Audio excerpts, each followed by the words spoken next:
Hello दोस्तों, स्वागत है आप सभी का आपके अपने चैनल ऑनलाइन स्टडी में। दोस्तों, आज हम बिहार एसएससी के चौथे एपिसोड का वीडियो करेंगे, जिसमें कि 23/2/2015 में जितने भी बिहार एसएससी में जीके जीएस का क्वेश्चन पूछा गया था, मैं इस वीडियो के माध्यम से आपको कराने का कोशिश करूंगा। दोस्तों, अगर आपने बिहार एसएससी के मैंने 3 एपिसोड का वीडियो जो है चैनल पर अपलोड कर दिया, अगर वो नहीं देखे हैं तो दोस्तों वो ज़रूर देख ले। तो चलिए दोस्तों, बिना देरी किए हुए स्टार्ट करते हैं। ये जो क्वेश्चन दोस्तों आपके सामने स्क्रीन पर है, ये क्वेश्चन है, ये आज आपका जो एग्जाम हेल्ड ऑन 23/2/2015 यानी कि 23/02/2015 ये 2015 वर्ष में 2015 में ये क्वेश्चन जो है पूछा गया है। तो चलिए दोस्तों उसको शुरू करते हैं।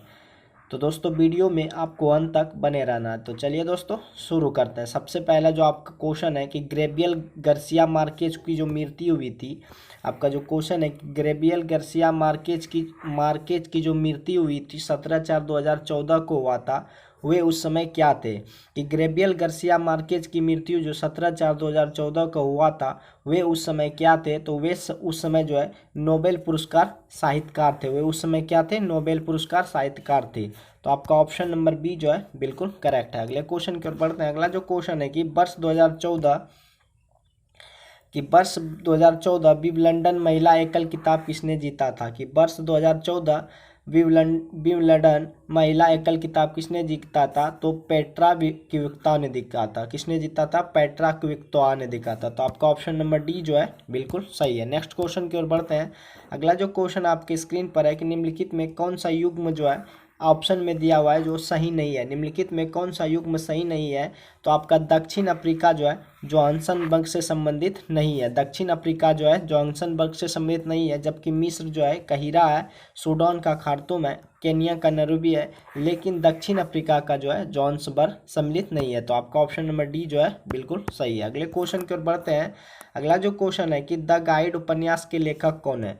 आपका जो पुस्तक है द गाइड उपन्यास, कि द गाइड उपन्यास के जो लेखक हैं वो आर के नारायण है। द गाइड उपन्यास के जो लेखक थे आपके कौन थे, आर के नारायण। आपका ऑप्शन नंबर सी जो है बिल्कुल करेक्ट है। अगले क्वेश्चन की ओर बढ़ते हैं कि हीराकुंड जो बांध है, आपका जो क्वेश्चन है कि दोस्तों कि हीराकुंड बांध किस नदी पर स्थित है। हीराकुंड बांध जो है किस नदी पर स्थित है।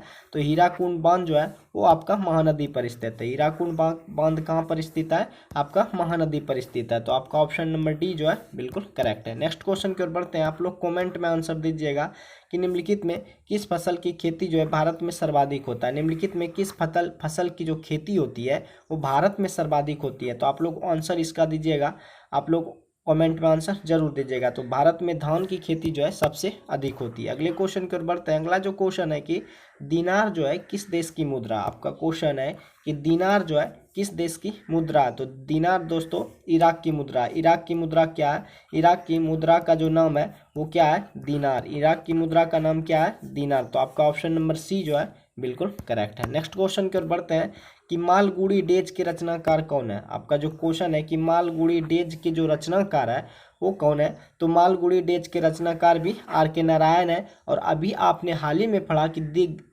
गाइड जो है दी गाइड उपन्यास के लेखक भी कौन है, आर के नारायण है। तो आपका ऑप्शन नंबर बी जो है बिल्कुल करेक्ट है। अगले क्वेश्चन की ओर बढ़ते हैं कि निम्नलिखित में कौन सी महारत कंपनी नहीं है। आपका जो क्वेश्चन है दोस्तों कि निम्नलिखित में कौन सी महारत कंपनी नहीं है। तो टोटल अभी जो महारत कंपनी है वो 11, लेकिन आपका ऑप्शन में जो दिया है निम्नलिखित में कौन सी महारत कंपनी नहीं है, तो पावर फाइनेंस कॉर्पोरेशन लिमिटेड जो है ये आपका महारत कंपनी में शामिल नहीं आता। आपको फिर से ध्यान देना क्वेश्चन में दोस्तों कि निम्नलिखित में कौन सी महारत कंपनी नहीं है। तो अगर आपको टोटल पूछे कितना महारत कंपनी है, 11, लेकिन अगर पूछे कि आपको कौन सा महारत कंपनी में नहीं आता है, तो पावर फाइनेंस जो कॉर्पोरेशन लिमिटेड होता है ये महारत में नहीं है। जबकि आपका steel authority of India limited, national thermal power corporation यानी कि एनटीपीसी, कोल इंडिया, ये सब जो दोस्तों महारत कंपनी है। लेकिन आपका पावर फाइनेंस कॉर्पोरेशन लिमिटेड जो है ये जो है महारत कंपनी में शामिल नहीं है। अगले क्वेश्चन की ओर बढ़ते हैं कि गंगा ब्रह्मपुत्र डेल्टा का वन जो है आपका जो क्वेश्चन है कि गंगा ब्रह्मपुत्र डेल्टा का वन जो है निम्नलिखित में किसके नाम से जाना जाता है, कि गंगा ब्रह्मपुत्र डेल्टा क्षेत्र का वन निम्नलिखित में किस क्षेत्र के नाम से जाना जाता है, तो गंगा ब्रह्मपुत्र डेल्टा का जो वन है वो सुंदरबन के नाम से जाना जाता है। तो आपका ऑप्शन नंबर डी जो है बिल्कुल करेक्ट है। अगले क्वेश्चन की ओर बढ़ते हैं। अगला क्वेश्चन आपके स्क्रीन पर कि कालिदास सम्मान पुरस्कार प्रारंभ किया गया था किसके द्वारा, कि कालिदास जो सम्मान पुरस्कार है वो प्रारंभ किया गया था किसके द्वारा, तो कालिदास सम्मान जो पुरस्कार प्रारंभ किया गया था वो मध्य प्रदेश के सरकार द्वारा किया गया था। मध्य प्रदेश सरकार द्वारा किसका पुरस्कार प्रारंभ किया गया था, कालिदास सम्मान जो है किस सरकार के द्वारा, मध्य प्रदेश सरकार द्वारा प्रारंभ किया गया था। तो आपका ऑप्शन नंबर सी जो है बिल्कुल करेक्ट है। अगले क्वेश्चन की ओर बढ़ते हैं कि भारत अंतर्राष्ट्रीय फिल्म जो है कि भारत अंतर्राष्ट्रीय फिल्म समारोह 20 से 30 नवंबर 2014 के बीच कहाँ आयोजित किया गया था, कि भारत अंतर्राष्ट्रीय फिल्म समारोह 20 से 30 नवंबर 2014 के बीच कहाँ आयोजित किया गया था। तो आपका जो भारत अंतर्राष्ट्रीय फिल्म है 20 से 30 नवंबर 2014 के बीच जो आयोजित किया गया था वो कहाँ पे किया गया था, गोवा में। तो आपका ऑप्शन नंबर डी जो है बिल्कुल करेक्ट है। अगले क्वेश्चन की ओर बढ़ते हैं। अगला क्वेश्चन आप लोग कमेंट में आंसर दीजिएगा, हम इसको छोड़ते हैं कि पंचतंत्र के जो लेखक थे आप लोग आंसर दे दिए होंगे, मुझे उम्मीद है कि आप लोग आंसर दे हुए होंगे कि पंचतंत्र के जो लेखक है वो कौन है, विष्णु शर्मा। पंचतंत्र के लेखक कौन है, विष्णु शर्मा। तो आपका ऑप्शन नंबर बी जो है बिल्कुल सही है। नेक्स्ट क्वेश्चन की ओर बढ़ते हैं। नेक्स्ट क्वेश्चन जो है कि जो बर्मा ब्रिटिश है भारत से कब अलग हुआ था, कि बर्मा ब्रिटिश जो है कि भारत से कब अलग हुआ था। आपका जो क्वेश्चन है कि बर्मा ब्रिटिश भारत से कब अलग हुआ था, तो बर्मा ब्रिटिश जो है 1935 में अलग हुआ था। किससे, भारत से। बर्मा ब्रिटिश भारत से जो अलग हुआ था 1935 में हुआ था। तो आपका ऑप्शन नंबर सी जो है बिल्कुल सही है। अगले क्वेश्चन की ओर बढ़ते हैं कि पटना उच्च न्यायालय की जो स्थापना हुई थी। आपका जो क्वेश्चन है कि पटना उच्च न्यायालय की स्थापना कब की गई थी, तो पटना उच्च न्यायालय की स्थापना 1905 में की थी। 1905 में यानी कि 1905 ईस्वी में पटना उच्च न्यायालय की जो स्थापना की गई थी 1905 ईस्वी में की गई थी। अगले क्वेश्चन की ओर बढ़ते हैं कि सर्वेंट ऑफ इंडिया यानी कि सर्वेंट ऑफ इंडिया सोसाइटी की स्थापना, सर्वेंट ऑफ इंडिया सोसाइटी की स्थापना किसने की थी, तो सर्वेंट ऑफ इंडिया सोसाइटी की स्थापना गोपाल कृष्ण खोखले ने की थी। किसने की थी, गोपाल कृष्ण खोखले ने। सर्वेंट ऑफ इंडिया सोसाइटी की जो स्थापना की थी वो गोपाल कृष्ण खोखले ने की थी। तो आपका ऑप्शन नंबर ए जो है बिल्कुल सही है। अगले क्वेश्चन की ओर बढ़ते हैं कि भारत का जो अनुमानित रक्षा खर्च है वो कितना है। आपका जो क्वेश्चन है कि भारत का अनुमानित रक्षा खर्च कितना है, तो भारत का अनुमानित रक्षा खर्च दोस्तों है सकल घरेलू उत्पाद का 2.5%, यानी सकल घरेलू जितना भी होता है तो उसका 2.5% भारत में अनुमानित खर्च है। तो आपका ऑप्शन नंबर ए जो है बिल्कुल सही है। अगले क्वेश्चन की ओर बढ़ते हैं। अगला जो क्वेश्चन है कि किस वर्ष सिक्किम जो है भारतीय संघ का 22वां राज्य बना था, कि किस वर्ष सिक्किम भारतीय संघ का 22वां राज्य बना था, तो 1975 ईस्वी में सिक्किम जो है भारतीय संघ का कितना 22वां राज्य बना था। किस वर्ष जो है सिक्किम भारतीय संघ का 22वां राज्य बना था, तो 1975 ईस्वी में भारतीय संघ का जो हिस्सा बना था वो 22वां राज्य कौन सा बना था, सिक्किम बना था। तो आपका ऑप्शन नंबर डी जो है बिल्कुल सही है। अगले क्वेश्चन की ओर बढ़ते हैं कि आज़ादी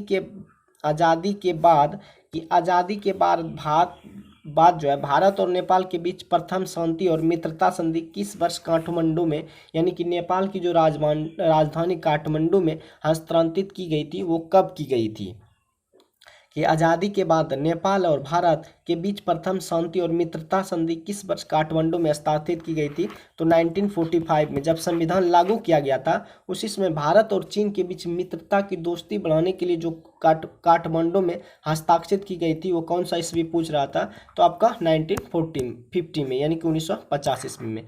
अगले क्वेश्चन की ओर बढ़ते हैं। अगला जो क्वेश्चन है कि भारतीय राष्ट्रीय कांग्रेस की प्रथम महिला अध्यक्ष कौन थी, कि भारतीय राष्ट्रीय कांग्रेस की प्रथम महिला जो अध्यक्ष है वो एनी बेसेंट है। भारतीय राष्ट्रीय कांग्रेस की प्रथम महिला जो अध्यक्ष है वो एनी बेसेंट है। तो आपका ऑप्शन नंबर बी जो है। अगले क्वेश्चन की ओर बढ़ते हैं। अगला जो क्वेश्चन आपके स्क्रीन पर, निम्नलिखित में कौन जो है विटामिन ए का सर्वोत्तम स्रोत है, निम्नलिखित में कौन विटामिन ए का जो सर्वोत्तम स्रोत है, तो आपका गाजर जो है विटामिन ए का सर्वोत्तम स्रोत है। दोस्तों आपको याद ये भी रखना होगा कि विटामिन ए का जो रासायनिक नाम है उसको रेटिनॉल के नाम से जाना जाता है। तो निम्नलिखित में कौन जो है विटामिन ए का सर्वोत्तम स्रोत है, तो आपका गाजर जो है विटामिन ए का सर्वोत्तम स्रोत है। अगले क्वेश्चन की ओर बढ़ते हैं कि भारत में जंगली गधे या घोड़े खुर निम्नलिखित में कहाँ पाए जाते हैं? भारत में जो जंगली गधे होते हैं निम्नलिखित में कहाँ पाए जाते हैं? तो कच्छ के रण में पाए जाते हैं। भारत में जो जंगली गधे होते हैं जिसके खुर जो है घोड़े के जैसे होते हैं निम्नलिखित में कहाँ पाए जाते हैं? तो आपका कच्छ के कण में पाए जाते हैं। तो आपका ऑप्शन नंबर बी जो है बिल्कुल सही है। अगले क्वेश्चन की ओर बढ़ते हैं। अगला जो क्वेश्चन आपके स्क्रीन पर कि जब बैरोमीटर का पारा अचानक गिर जाए तो किसका घोतक है? कि जब बैरोमीटर का पारा जो है अचानक गिर जाए तो यह घोतक करता है कि आंधी या झंझावट की संभावना होगा। अगर धीरे धीरे ऊपर चलता है तो साफ मौसम की संभावना यह सूचित करता है। तो आपका जो क्वेश्चन है कि जब बैरोमीटर का पारा अचानक गिर जाए तो ये किसका घोतक है? आंधी या झंझावट की संभावना। तो आपका ऑप्शन नंबर सी जो है बिल्कुल सही है। अगले क्वेश्चन की ओर बढ़ते हैं। निम्नलिखित में कौन सा बायोस्फीयर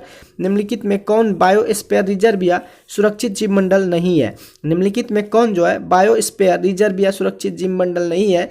तो आपका जो है मन्नार की खाड़ी जो है ये बायोस्फीयर रिजर्व या सुरक्षित जीवमंडल नहीं है। तो आपका ऑप्शन नंबर ए जो है बिल्कुल करेक्ट है। अगला जो क्वेश्चन आपके स्क्रीन पर निम्नलिखित में कौन जो है पोलियो का कारण है? निम्नलिखित में कौन जो है पोलियो का कारण है? तो वायरस जो है आपका पोलियो का कारण हो सकता है। तो निम्नलिखित में कौन पोलियो का कारण है? तो आपका ऑप्शन नंबर बी जो है वायरस जो है पोलियो का कारण है। नेक्स्ट क्वेश्चन की ओर बढ़ते हैं कि ज्वालामुखीय रिंग ऑफ फायर या घेरा किस महासागर से संबंधित है? कि ज्वालामुखीय रिंग ऑफ फायर या घेरा किस महासागर से संबंधित है? तो ज्वालामुखीय रिंग ऑफ फायर या घेरा जो है वो प्रशांत महासागर से संबंधित है। तो आपका ऑप्शन नंबर ए जो है बिल्कुल सही है। अगले क्वेश्चन की ओर बढ़ते हैं कि एलिसा जांच किस रोग की पहचान करती है? एलिसा जांच जो है किस रोग की पहचान करती है? एलिसा जांच जो है किस रोग की पहचान करती है? एड्स से फैलता है।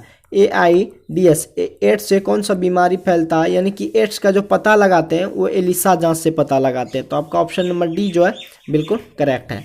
अगले क्वेश्चन की ओर बढ़ते हैं कि अंगोरा ऊन किस पशु से प्राप्त किया जाता है? अंगोरा जो ऊन होता है वो किस पशु से प्राप्त किया जाता है? आपका जो क्वेश्चन है कि अंगोरा ऊन जो है किस पशु से प्राप्त किया जाता है? तो एस यानी कि खरगोश से। अंगोरा ऊन जो है खरगोश से प्राप्त किया जाता है। तो आपका ऑप्शन नंबर ए जो है बिल्कुल सही है। अगले क्वेश्चन की ओर बढ़ते हैं कि सबसे अधिक प्याज उत्पादन वाला राज्य कौन सा है? सबसे अधिक प्याज उत्पादन करने वाला जो राज्य है आपका महाराष्ट्र है। सबसे अधिक प्याज उत्पादन करने वाला जो राज्य है आपका कौन सा है? महाराष्ट्र। अगले क्वेश्चन की ओर बढ़ते हैं। अगला जो क्वेश्चन आपके स्क्रीन पर निम्नलिखित में कौन सा ब्लड ग्रुप जो है सर्वव्यापक कहलाता है? निम्नलिखित में कौन सा ब्लड ग्रुप सर्वव्यापक कहलाता है? तो ए बी जो है सर्वव्यापक ग्राहता कहलाता है। तो आपका ऑप्शन नंबर सी जो है बिल्कुल सही है। अगले क्वेश्चन की ओर बढ़ते हैं।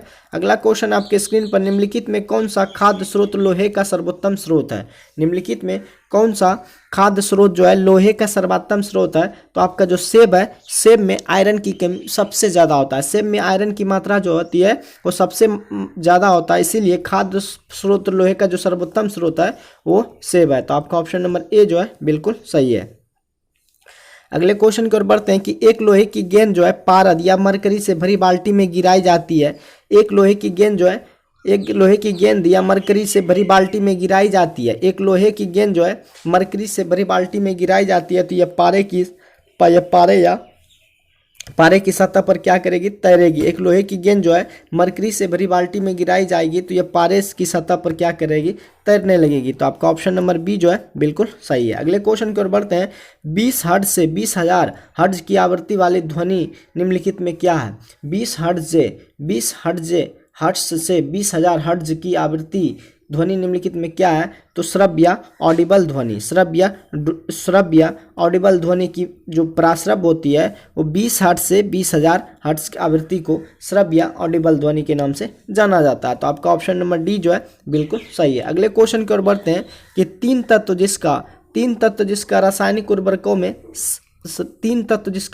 उर्वरकों में सर्वाधिक होता है। कि तीन तत्व जिनका रासायनिक उर्वरकों में शायद सर्वाधिक उपयोग होता है तो आपका नाइट्रोजन है, पोटेशियम है और फास्फोरस है। वो ऐसा तत्व है जिसका उपयोग जो है रासायनिक उर्वरक यानी कि खाद के रूप में जिसका उपयोग करते हैं। वो तीन तत्व का नाम बताइए। तो आपका नाइट्रोजन है, पोटेशियम है और फास्फोरस। तो आपका ऑप्शन नंबर बी जो है बिल्कुल करेक्ट है। अगले क्वेश्चन की ओर बढ़ते हैं कि दही का खट्टापन जो होता है निम्न किसके कारण होता है? तो दही का खट्टापन जो होता है है वो लैक्टिक एसिड के कारण होता है। दही का जो खट्टापन होता है वो लैक्टिक एसिड के कारण होता है। तो आपका ऑप्शन नंबर बी जो है बिल्कुल सही है। अगले क्वेश्चन की ओर बढ़ते हैं कि डेसिमल का प्रयोग जो है निम्नलिखित में किसके लिए मापन के लिए होता है। तो आप लोग आंसर दीजिएगा कि डेसिमल का जो प्रयोग होता है वो ध्वनि की तीव्रता के लिए ध्वनि की तीव्रता मापने के लिए डेसिबल का प्रयोग करते हैं। तो आपका ऑप्शन नंबर सी जो है बिल्कुल सही है।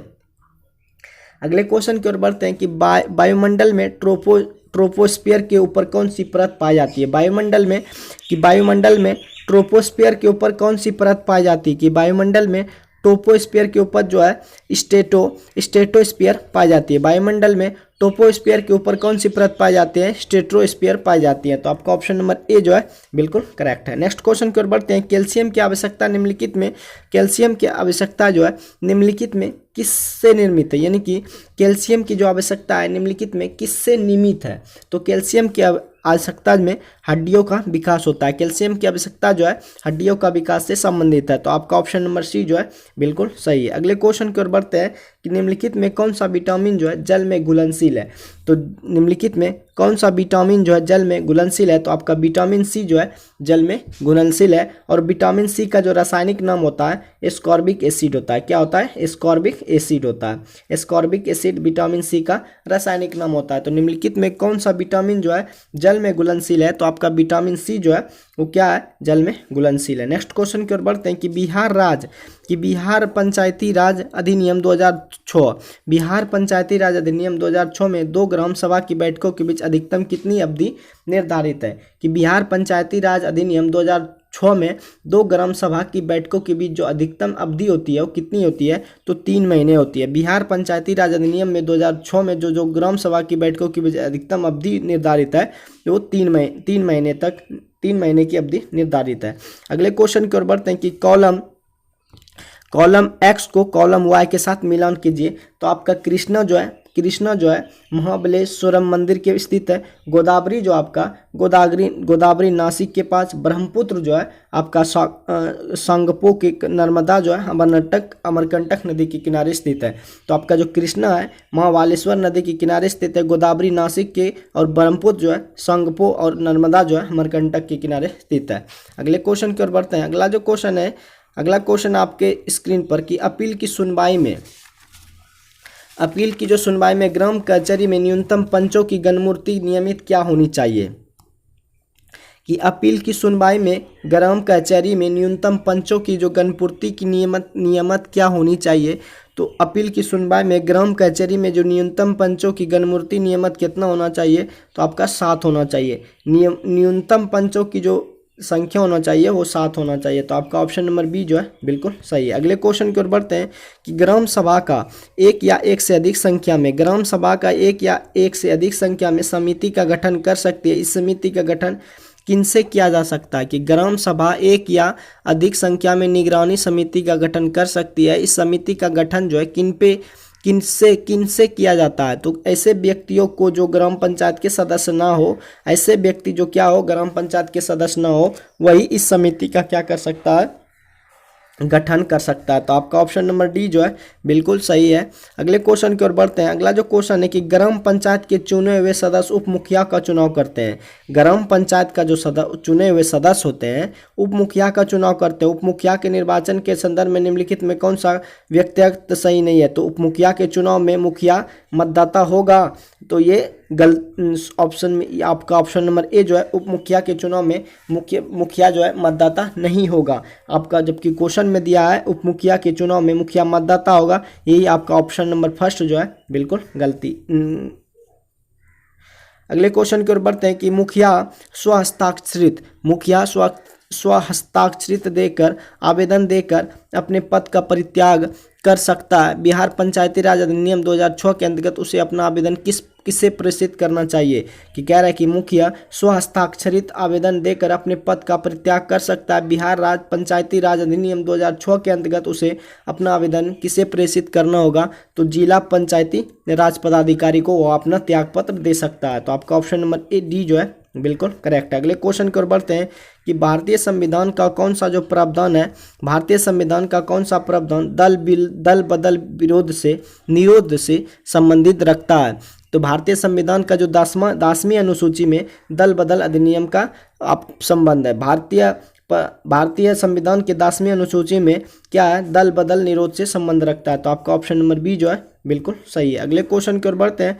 अगला जो क्वेश्चन है कि भारतीय संविधान की धारा 198 की धन विधेयक पारित करने विधि प्रावधानित है। यदि विधान परिषद जो है धन विधेयक को रोक लेता है तथा वापस करने में मना कर देता है तो कितने दिनों तक इस विधेयक को दोनों सदनों में पारित माना जाएगा। तो 14 दिन के बाद दोनों सदनों को क्या कर दिया जाएगा, पारित माना जाएगा था। तो आपका ऑप्शन नंबर बी जो है बिल्कुल सही है। अगले क्वेश्चन की ओर बढ़ते हैं कि भारतीय संविधान का अनुच्छेद जो 51A है, कि भारतीय संविधान का अनुच्छेद 51 का ए जो है नागरिकों को मौलिक कर्तव्य से संबंधित है। किस संविधान संशोधन से इसे लाया गया था। कि भारतीय संविधान का जो अनुच्छेद 51 का ए जो है नागरिकों के मौलिक कर्तव्य से संबंधित है, किस संविधान संशोधन द्वारा इसे लाया गया था। तो 42वां संविधान संशोधन द्वारा भारतीय संविधान का अनुच्छेद 51 का एक जो है, जो कि नागरिकों के मौलिक कर्तव्य से संबंधित है, वो 42वां संशोधन द्वारा लाया गया था। तो अगले क्वेश्चन की ओर बढ़ते हैं। अगला जो क्वेश्चन आपके स्क्रीन पर कि 74वें संविधान संशोधन का संबंध जो है निम्नलिखित में किससे है।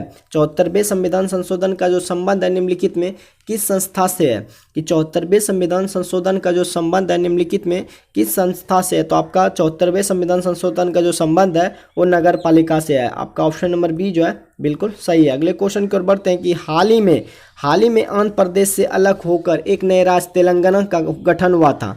हाल ही में आंध्र प्रदेश से अलग होकर एक नए राज्य तेलंगाना का जो गठन हुआ था, इसे भारतीय संविधान की किस सूची में परिवर्तन होता है। तो हाल ही में जो आंध्र प्रदेश से अलग होकर एक नए राज्य तेलंगाना का गठन हुआ, इसे भारतीय संविधान की किस सूची में परिवर्तन होता है। तो अनुसूची 1 में परिवर्तन होता है। तो आपका ऑप्शन नंबर ए जो है बिल्कुल सही है। अगले क्वेश्चन की ओर बढ़ते हैं। निम्नलिखित में कौन सा राज्य पार्टी है।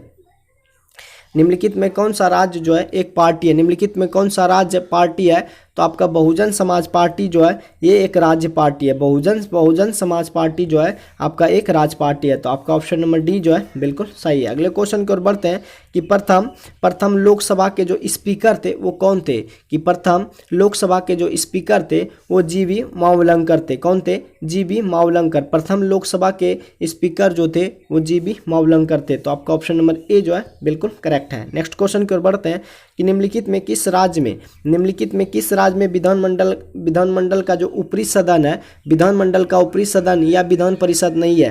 निम्नलिखित में किस राज्य में विधानमंडल का ऊपरी सदन या विधान परिषद नहीं है। तो आपका पश्चिम बंगाल में जो है, कि पश्चिम बंगाल में विधानमंडल का ऊपरी सदन जो है विधान परिषद नहीं है। तो आपका ऑप्शन नंबर सी जो है बिल्कुल करेक्ट है। नेक्स्ट क्वेश्चन की ओर बढ़ते हैं कि बिहार में लोकसभा की 40 सीटें हैं। बिहार में लोकसभा की 40 सीटें हैं। राज्यसभा की कितनी बिहार में सीटें कितनी है। कि बिहार में लोकसभा की तो 40 सीटें हैं, लेकिन राज्यसभा की कितनी सीटें हैं। तो राज्यसभा की बिहार में जो सीटें हैं वो 16 है। राज्यसभा की जो बिहार में सीट है वो कितनी है, 16 है। तो आपका ऑप्शन नंबर डी जो है बिल्कुल सही है। अगले क्वेश्चन की ओर बढ़ते हैं कि 2011 की जनगणना के अनुसार बिहार की जो अनुमानित आबादी है वो कितना है, 10 करोड़ है। 2011 की जनगणना के अनुसार बिहार में जो अनुमानित आबादी है वो क्या है, 10 करोड़ है। तो आपका ऑप्शन नंबर सी जो है बिल्कुल सही है। अगले क्वेश्चन की ओर बढ़ते हैं। अगला जो क्वेश्चन है कि सामान्यतः विधानमंडल के ऊपरी सदन के सदस्यों की कुल संख्या निचले सदन की संख्या की क्या होती है। सामान्यतः विधानमंडल के ऊपरी सदन के सदस्यों की संख्या निचले सदन की संख्या की 1/3 होनी चाहिए। कह रहा है कि सामान्यतः विधानमंडल के ऊपरी सदन के सदस्यों की कुल संख्या जो होती है निचले सदन की संख्या की क्या होती है, 1/3 होनी चाहिए। तो आपका ऑप्शन नंबर बी जो है बिल्कुल सही है। अगले क्वेश्चन की ओर बढ़ते हैं कि बिहार राज्य में, आप लोग खुद इसका आंसर दीजिएगा कि बिहार राज्य में कुल कितने जिले हैं। मुझे उम्मीद है कि आप लोग आंसर दे दिए होंगे। तो आपका ऑप्शन नंबर सी जो है कि बिहार राज्य में कुल कितने जिले हैं, 38 जिले हैं। अगले क्वेश्चन की ओर बढ़ते हैं। अगला जो क्वेश्चन है कि मैकमोहन रेखा जो है भारत और चीन की सीमा तय करती है। मैकमोहन रेखा जो है भारत और चीन की सीमा तय करती है। रेखा किन दो देशों की सीमा तय करती है। तो भारत और पाकिस्तान के बीच जो रेखा है उसे मैकमोहन रेखा के नाम से जाना जाता है। भारत और अफगानिस्तान के जो बीच है, भारत और अफगानिस्तान के बीच की रेखा को क्या कहते हैं, मैकमोहन रेखा के नाम से जाना जाता है। तो आपका ऑप्शन नंबर ए जो है बिल्कुल सही है। अगले क्वेश्चन की ओर बढ़ते हैं कि फीफा विश्व कप 2014 का आयोजन किस देश में हुआ था। कि फीफा विश्व कप 2014 का जो आयोजन हुआ था वो कहाँ पे हुआ था, ब्राज़ील में हुआ था। फीफा विश्व कप 2014 का जो आयोजन हुआ था वो ब्राज़ील में हुआ था। तो आपका ऑप्शन नंबर डी जो है बिल्कुल सही है। अगले क्वेश्चन की ओर बढ़ते हैं कि ब्लड कैंसर को आमतौर पर किस नाम से जाना जाता है। ब्लड कैंसर को आमतौर पर ल्यूकेमिया के नाम से जाना जाता है। ब्लड कैंसर को आमतौर पर ल्यूकेमिया के नाम से जाना जाता है। तो आपका ऑप्शन नंबर बी जो है बिल्कुल सही है। अगले क्वेश्चन की ओर बढ़ते हैं कि मंगलयान 5 नवंबर 2013 को श्रीहरिकोटा से प्रक्षेपित किया गया था। श्रीहरिकोटा जो है किस राज्य में स्थित है। तो श्रीहरिकोटा जो है आंध्र प्रदेश में स्थित है। कि मंगलयान 5 नवंबर 2013 को श्रीहरिकोटा से प्रक्षेपित किया गया। श्रीहरिकोटा जो है किस राज्य में अवस्थित है, आपका आंध्र प्रदेश में अवस्थित है। तो आपका ऑप्शन नंबर डी जो है बिल्कुल करेक्ट है। उस देश को इंगित करे, आपका जो क्वेश्चन है कि उस देश को इंगित करे जहां से ब्रह्मपुत्र नदी नहीं गुजरती है। कि उस देश को इंगित करे जहां से ब्रह्मपुत्र नदी नहीं गुजरती है। तो आपका म्यांमार जो है, म्यांमार जो देश है वहाँ से ब्रह्मपुत्र नदी क्या करती है, नदी नहीं गुजरती है। तो आपका ऑप्शन नंबर ए जो है बिल्कुल करेक्ट है। साइना नेहवाल किस खेल से जुड़ी है। आपका जो क्वेश्चन है कि साइना नेहवाल जो है किस खेल से जुड़ी है। तो साइना नेहवाल जो है बैडमिंटन से जुड़ी है। साइना नेहवाल किस खेल से जुड़ी है, बैडमिंटन से जुड़ी है। नेक्स्ट क्वेश्चन की ओर बढ़ते हैं। कीनन स्टेडियम किस शहर में स्थित है। तो आपका जो कीनन स्टेडियम है वो जमशेदपुर में स्थित है। कीनन स्टेडियम जो है आपका कहाँ पे स्थित है, जमशेदपुर में स्थित है। कीनन स्टेडियम जो है किस शहर में स्थित है, जमशेदपुर में स्थित है। तो आपका ऑप्शन नंबर डी जो है बिल्कुल सही है। अगले क्वेश्चन की ओर बढ़ते हैं कि फिजी की राजधानी कौन सी है। आपका जो फिजी है उसकी राजधानी कौन सी है। तो फिजी की राजधानी आपका सूबा है। फिजी की राजधानी जो है आपका ऑप्शन नंबर ए सूबा जो है फिजी की राजधानी है। नेक्स्ट क्वेश्चन की ओर बढ़ते हैं कि शूद्रक ने मृच्छकटिकम नामक प्रसिद्ध रचना की। कह रहा है कि शूद्रक ने मृच्छकटिकम नामक प्रसिद्ध नाटक की रचना की जो संस्कृत भाषा में थी। मृच्छकटिकम का अर्थ होता है कि मिट्टी से छोटी गाड़ी, मिट्टी से छोटी गाड़ी। आपका जो क्वेश्चन है कि शूद्रक ने मृच्छकटिकम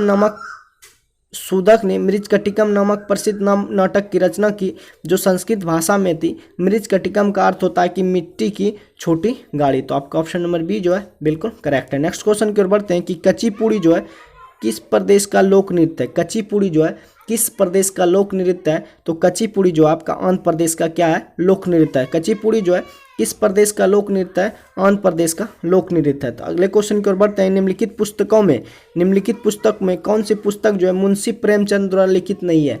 निम्नलिखित पुस्तकों में कौन सी पुस्तक जो है मुंशी प्रेमचंद द्वारा लिखित नहीं है। तो आपका गोरा जो है मुंशी प्रेमचंद द्वारा लिखित नहीं है। जबकि आपका गोदान है, गबन है, रंगभूमि है, ये सब मुंशी प्रेमचंद ने लिखा था। लेकिन आपका जो गोरा है वो मुंशी प्रेमचंद्र जी ने नहीं लिखा।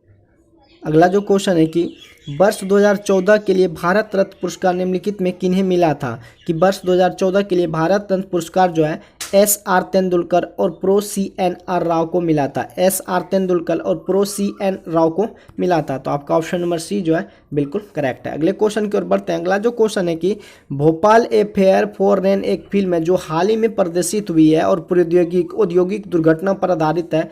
3 दिसंबर 1984 को भोपाल में कौन सी गैस का वास्तव में रिसाव हुआ था। कह रहा है कि Bhopal a fair for rain एक फिल्म है जो हाल में प्रदर्शित हुई है और औद्योगिक दुर्घटना पर आधारित है। 3 दिसंबर 1984 को भोपाल में कौन सी गैस का रिसाव वास्तव में हुआ था। तो मिथाइल आइसोसाइनेट का जो उस कंपनी में गैस का रिसाव हुआ था। तो मिथाइल आइसोसाइनेट आपका सही है। तो दोस्तों बिहार एसएससी के चौथे एपिसोड का जो है वीडियो समाप्त होता है। तो दोस्तों 23/2/2015 में मैंने जितना भी जीके जीएस का क्वेश्चन इस प्रीवियस ईयर में पूछा था मैंने वो करवा दिए हैं। तो दोस्तों नेक्स्ट वीडियो में मिलते हैं। आज के लिए बस इतना ही। जय हिंद।